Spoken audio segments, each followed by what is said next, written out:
우리를 구원하신 예수님의 은혜와 사랑이 오늘 말씀을 듣는 모든 성도님들과 함께 하시기를 바랍니다. 19절과 20절입니다. 그러므로 형제들아, 우리가 예수의 피를 힘입어 성소에 들어갈 담력을 얻었나니 그 길은 우리를 위하여 휘장 가운데로 열어놓으신 새로운 살 길이요 휘장은 곧 그의 육체니라. 히브리서 10장은 제사에 관한 내용이 나옵니다. 구약의 제사는 죄를 없애지 못합니다. 단지 죄를 기억나게 할 뿐입니다. 제단으로 제물을 끌고 와서 그 제물을 잡음으로써 과거에 지었던 죄를 기억합니다. 제사를 통해 죄의 처절함과 죄는 곧 죽음임을 시각적으로 보게 됩니다. 하지만 짐승의 피가 죄를 없애지는 못합니다. 이처럼 구약의 제사는 불완전한 것이었습니다. 하지만 그리스도께서 죄를 사하시려고 한 번의 영원한 제사를 드리셨습니다. 17절에서 하나님은 예수님의 속죄제를 통해 더 이상 죄와 불법을 기억하지 아니하겠다고 말씀하십니다. 그리스도께서 완전한 속죄의 제사를 드리셨기 때문에 죄의 문제를 해결해 주셨습니다. 성도는 그리스도의 완전한 속죄의 피를 힘입어 성소에 들어갈 담력을 얻었습니다. 여기서 성소는 지성소를 의미합니다. 지성소는 성전의 핵심입니다. 지성소에는 하나님의 임재의 상징인 법궤 또는 언약궤가 들어 있습니다. 언약궤 안에는 만나를 담은 금 항아리, 아론의 쌍난 지팡이, 모세의 언약 돌판이 들어 있습니다. 이것들은 하나님의 역사를 보여주는 것들입니다. 하나님이 이스라엘 백성들을 어떻게 역사하셨고 또 어떤 일을 하셨는지 보여주는 것들이 언약궤 안에 들어 있습니다. 그러니 언약궤는 하나님의 임재를 나타낸다고 볼 수 있습니다. 이 언약궤를 모셔놓은 지성소는 하나님의 공간입니다. 율법에 의하면 이곳은 아무나 들어갈 수 없습니다. 1년에 한 번 대속죄일에 대제사장만 들어갈 수 있습니다. 하나님의 공간과 인간의 공간을 구분해 놓은 것은 지성소를 가린 휘장입니다. 휘장 안쪽 지성소는 신비로운 공간입니다. 무슨 일이 일어나는지, 하나님의 권능이 어떻게 나타나는지 아무도 알지 못합니다. 그저 상상하며 궁금해할 뿐입니다.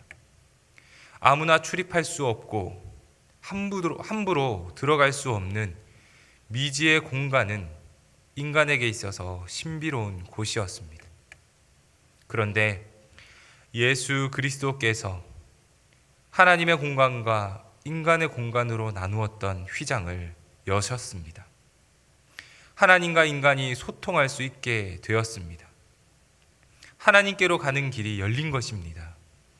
대제사장만 허용되었던 그 길이 예수 그리스도를 통해서 이제는 모두에게 열렸습니다. 예수님은 가려지고 감추인 것을 드러내셨습니다.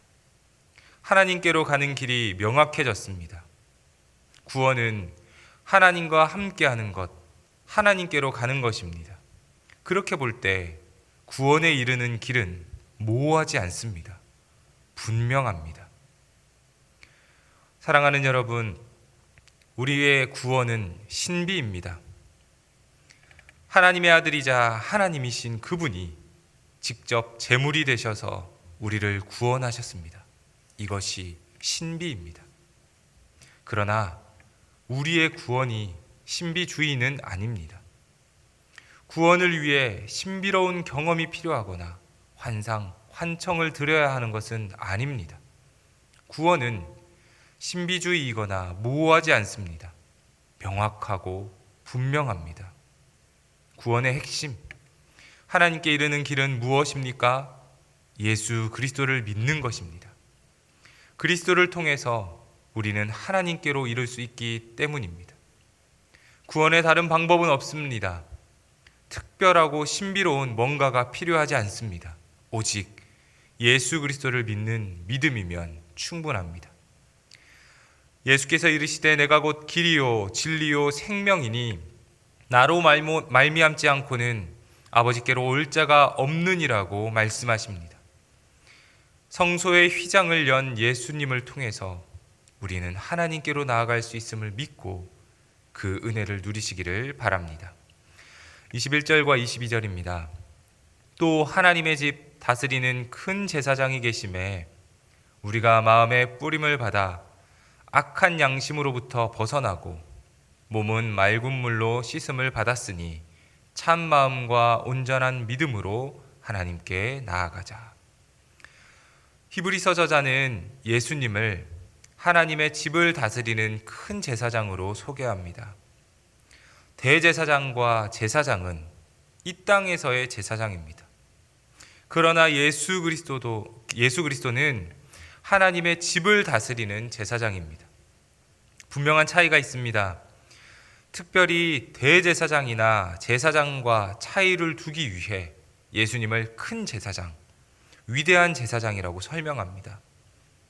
이 땅의 제사 직분과는 비교할 수 없는 위대하신 예수님을 드러냅니다. 위대한 제사장이신 예수님의 제사는 구약의 제사와는 다릅니다. 구약의 제사에서 제사장은 제물에 피를 뿌리고 손은 물로 씻어야 하나님의 성소에 들어갈 수 있었습니다. 그러나 이제는 짐승의 피가 필요하지 않습니다. 위대한 제사장이신 예수님이 자신의 피를 우리의 마음에 뿌려 악한 양심으로부터 우리를 해방시키시고 우리의 몸을 맑은 물로 씻겨 주셨습니다.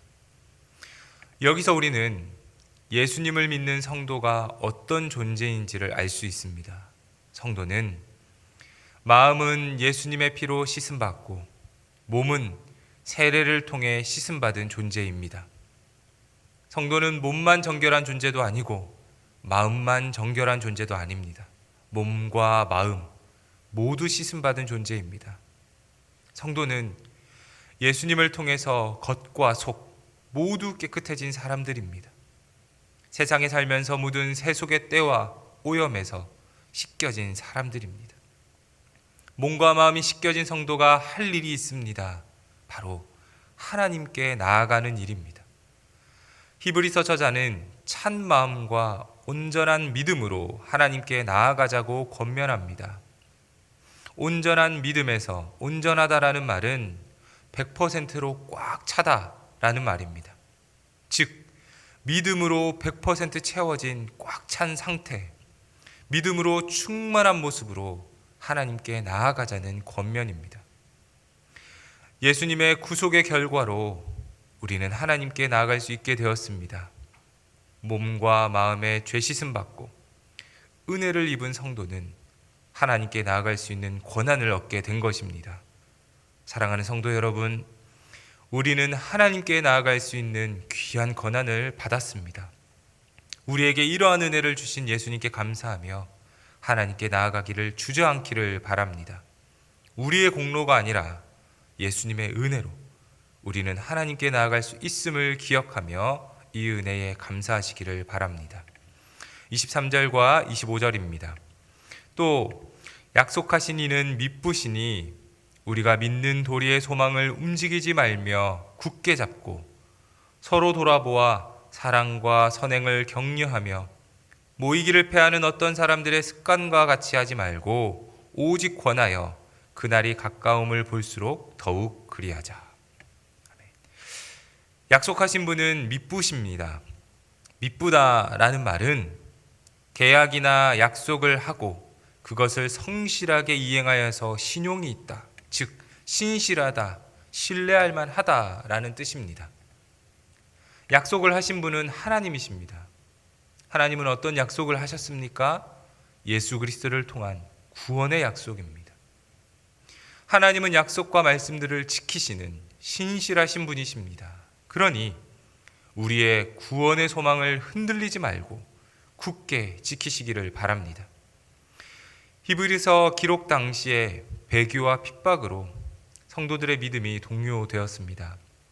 그러나 하나님은 어려운 상황 속에서도 믿음을 지킨 성도들에게 구원의 은혜를 주십니다. 하나님은 신실하신 분이시기 때문입니다. 오늘 우리도 구원의 소망을 굳게 붙잡고 흔들리지 않는 믿음을 가지시기를 바랍니다. 성도들이 믿음에서 벗어나지 않고 믿음을 굳건히 할 수 있는 방법은 무엇일까요? 그것은 서로 돌아보아 서로 간의 영적 상태를 살펴보고 도와주는 것입니다. 공동체 의식을 가져야 합니다. 서로 신앙을 확인해주고 힘든 지체가 있다면 일으켜주고 기도해주는 공동체 의식이 필요합니다. 사랑과 선행은 그리스도의 은혜를 입은 성도에게 나타나는 외적인 모습입니다. 성도는 본질적으로 사랑하는 사람입니다. 성도는 그리스도의 은혜를 입었고 하나님의 사랑을 받았으니 이제 그 사랑을 나누고 전하는 사람이 성도입니다. 나 자신을 넘어 나와 함께하는 사람들을 사랑하고 섬기는 건 성도로서 본이 되는 모습입니다. 특별히 모이기를 패하는 사람들처럼 하지 말도록 당부합니다. 은혜를 저버리고 믿음에서 떠나지 말라는 말씀입니다. 성도는 믿음 없이는 살 수 없습니다. 믿음을 떠나서 어떻게 살아갈 수 있겠습니까? 우리를 구원하시고 은혜를 주신 하나님을 기억하시기를 바랍니다. 범죄한 우리가 하나님께 나아갈 수 있도록 자신의 몸을 희생하여 휘장을 여신 예수 그리스도의 사랑을 기억하시기를 바랍니다. 그 은혜와 사랑에서 떠날 수 있겠습니까? 우리는 은혜를 입은 사람이고 사랑을 받은 사람입니다. 시대가 어두워질수록 더욱 믿음 안에 거하도록 애쓰고 믿는 도리의 소망이 움직이지 않도록 노력하여야 하겠습니다. 그 믿음과 소망 안에 거하는 우리 모든 성도님들이 믿부신 하나님의 구원의 약속이 임하시기를 간절히 기원합니다. 아멘. 기도하겠습니다. 세상에서 방황하는 우리를 구원하신 하나님 아버지, 그 은혜와 사랑에 감사합니다. 믿는 도리의 소망을 굳게 붙잡으라고 하신 말씀을 기억하며 매 삶의 순간 믿음의 소망을 가지고 살게 하옵소서. 코로나라는 경험하지 못한 시대를 살아가며 삶이 힘들고 어려움을 겪는 이들이 많습니다. 그들을 위로하여 주시고 힘든 상황에 믿음이 매몰되지 않도록 그들을 지켜 주옵소서. 힘들수록 더욱 사랑하게 하시고 힘들수록 더욱 기도하며 서로 돌봐주는 성도들이 되게 하옵소서.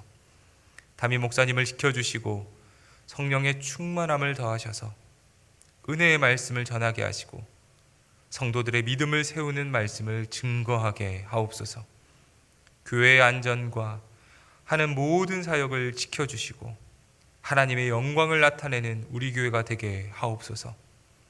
교회를 섬기는 성도들의 헌신과 수고를 기억하여 주시고 더욱 큰 믿음으로 섬기고 사랑하게 하옵소서.